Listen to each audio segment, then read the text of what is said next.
Terima kasih Pak Karni. Tadi saya tuh begitu bicara mau kemari Pak, terima SMS banyak sekali. Susi tuh nggak tahu di sana tuh banyak lawyer kaliber katanya. Nanti dibantai di sana katanya. Terus udah gitu ada yang hitam lagi, ada yang putih lagi. Nah saya bilang kita coba aja. Saya intinya ingin. Justru kalau lulus di sini itu ibu udah sempurna lulus. Kalau saya ini ditimpukin tiap hari Pak. Besok ini yang demo juga ada ribuan katanya. Ada 4.000 yang mau demo Susi katanya Pak. Untuk cabut permen nomor 2 katanya dan lain sebagainya. Tapi anyway, saya ingin hari ini sebetulnya supaya nggak dikejar-kejar wartawan, ditanya terus tentang reklamasi. Saya juga tahu isu reklamasi ini mulai menghangat, mulai mencuat karena berdekatan dengan pilkada.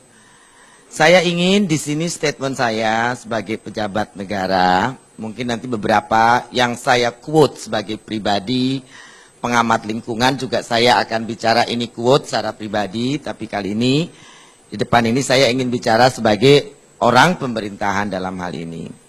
Saya mengerti pro dan kontra tentang reklamasi ada, dan saya tahu banyak hal-hal yang peraturan-peraturan yang tumpang tindih atau satu muncul kemudian perpres lagi dan lain sebagainya. Itu saya pikir dari 1,5 tahun saya di pemerintah, saya tuh juga banyak mendapatkan peraturan-peraturan yang aneh-aneh, Pak. Nah, bukan cuma tentang reklamasi, tentang perikanan, tentang apa. Kadang satu bilang begini, satu bilang tidak. Belum lagi kita misalnya contoh menenggelamkan kapal, nangkap kapal. Oh kapal KKP itu nggak bisa nangkep di ZEE katanya. Karena yang diakui oleh internasional cuma misalnya kapal KPLP sama KRI saja misalnya.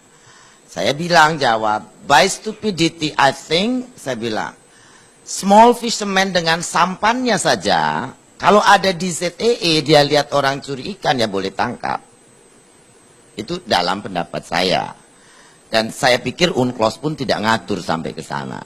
Itu saja, itu yang simpel-simpel. Jadi saya melihat di sini, saya juga ingin hal ini tidak dipolitisasi. Jadi saya berharap Pak Ahok adalah seorang figur yang telah membawa perubahan kepada Jakarta. Urusan izin-izin yang misalnya belum selesai, kita namanya pemerintah. Pak Jokowi bilang negeri ini tenggelam karena peraturan-peraturan dan izin-izin yang susah.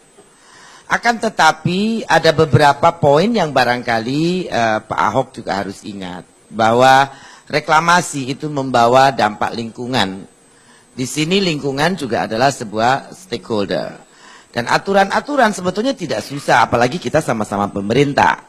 Kalau perlu disegerakan sekarang dengan kecepatan pemerintahan Pak Jokowi, semua selesai, permen saja bisa besok langsung tanda tangan oleh Pak Lauli, Pak.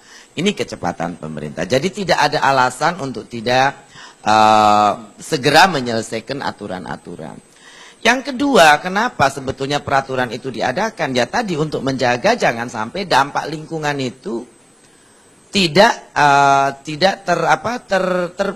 tercover dalam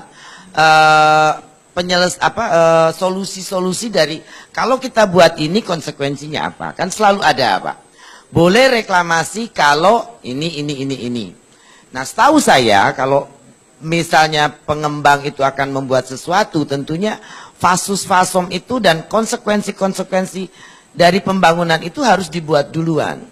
Saya pernah ikut dalam rapat Menko Ekonomi tentang exactly reklamasi Jakarta ini. Saya bilang persoalan adalah kadang-kadang kita melupakan Jakarta ini punya masalah klasik banjir, juga keeping sinking kan, keeping turun permukaan tanah.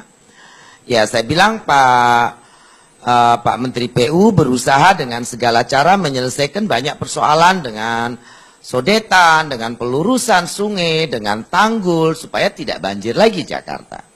Pelurusan sungai, penanggulan itu semua menyimpan, mempercepat arus air. Tetapi di pinggir direklamasi, akhirnya ya air tergenang lagi. Kenapa? Juga karena kalau pelurusan itu sedimentasi di bawah dasar sungai kan tinggi. Makin hari makin tinggi dan dia tidak keluar kemana-mana karena dibendung. Jadi kalau secara desain Jakarta diteruskan reklamasi tanpa ada pendalaman sungai, tanpa ada pendalaman laut, itu akan berakibat ya Jakarta it's flood in, it's digenangi. Itu persoalan yang pasti akan muncul. Yang kedua, di pesisir juga ada stakeholder para nelayan. Yang saya mengerti bahwa mereka tempat tinggal akan diganti, akan dapat rumah susun dan lain sebagainya. Akan tetapi nelayan juga punya livelihood, Pak. Mata pencaharian. Nah ini kalau depannya sudah ditutup, mereka akan kemana? Tentunya ini harus jadi pertimbangan. Saya mengerti ambisi pemerintah Jakarta untuk membangun sebuah properti area yang baik, yang seperti Dubai, yang seperti reklamasi di mana-mana sebetulnya boleh, Pak. Akan tetapi semua parameter lingkungan tidak boleh ditinggal. Itulah kenapa ada AMDAL proses, ada stakeholder dan lain sebagainya. Kita boleh pangkas, tetapi ada beberapa yang tidak boleh. Kita boleh buat deregulasi, tapi tidak boleh semua kita tabrak. Karena kalau itu terjadi, disaster itu pasti akan terjadi. Dan saya pikir di sini kembali lagi, mohon apa yang saya state ini tidak dipolitisasi, bukan untuk jatuhkan Pak Ahok, bukan untuk mempengaruhi influencing di pilkada, apalagi sudah pertanyaan orang juga macam-macam kepada saya, Pak. Jadi ya saya pikir kita coba dingin kepala, Pak. Reklamasi ini apa surat-surat belum selesai, ayo selesaikan. Tapi tidak berarti kalau ini belum selesai ini jalan terus, mesti ada postpone sebentar.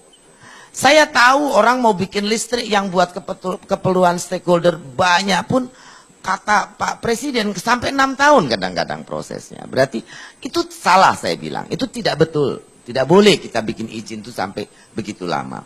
Akan tetapi semua dampak ini harus segera diinventarisir dan apa penyelesaiannya. Saya tidak setuju kalau nelayan hanya dikasih ganti rugi rumah tanpa memikirkan future livelihood dari mereka. Kemudian dari apa yang saya baca di sini seharusnya jarak dari daratan itu 300 meter, ini hanya sekitar 100 meter. Saya sudah beberapa kali, nah ini akan menyebabkan beberapa fasilitas pemerintah tentu yang ada di pinggir akan mengalami genangan.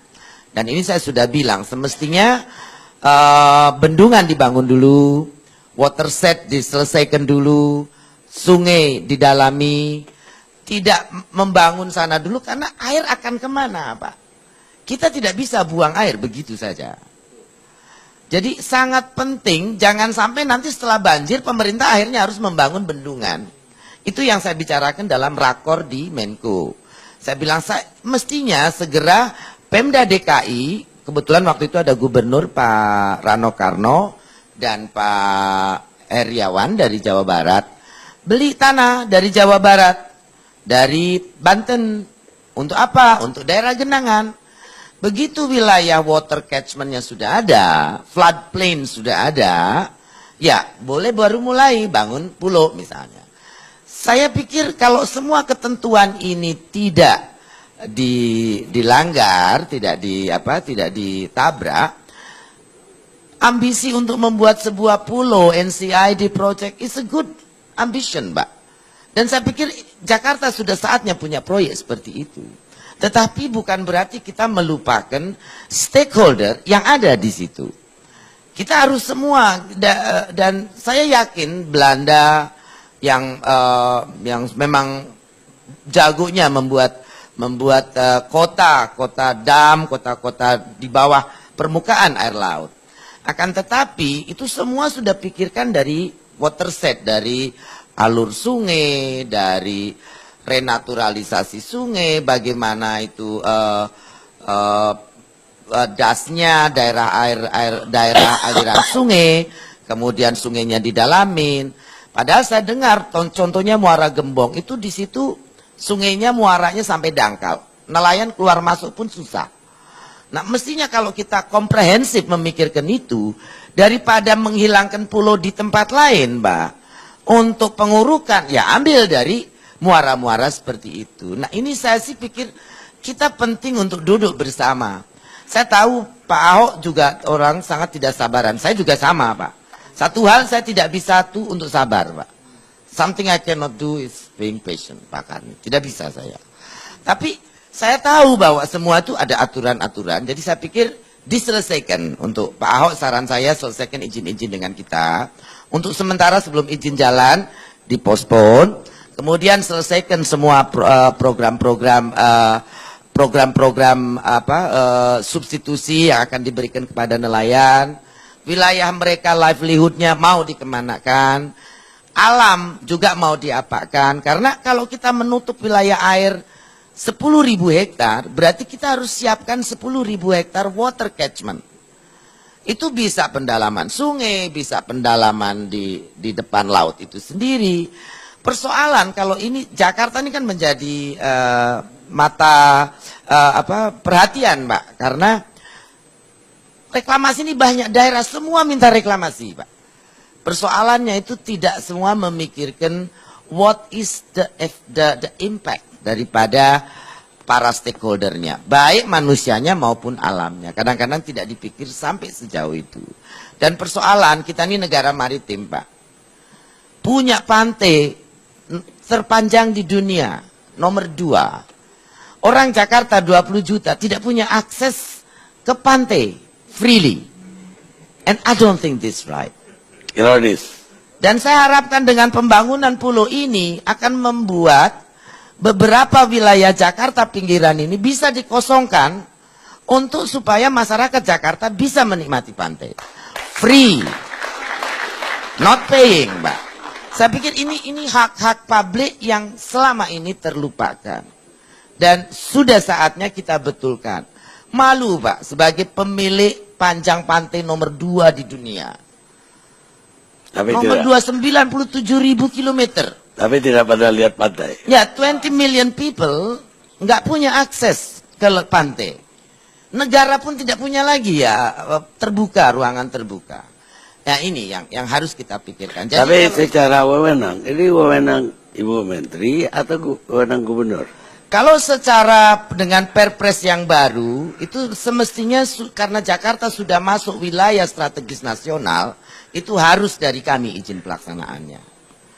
Akan tetapi kita pemerintah Pak, sama-sama pemerintah, kita bisa bekerja menyelesaikan izin-izin ini dengan cepat.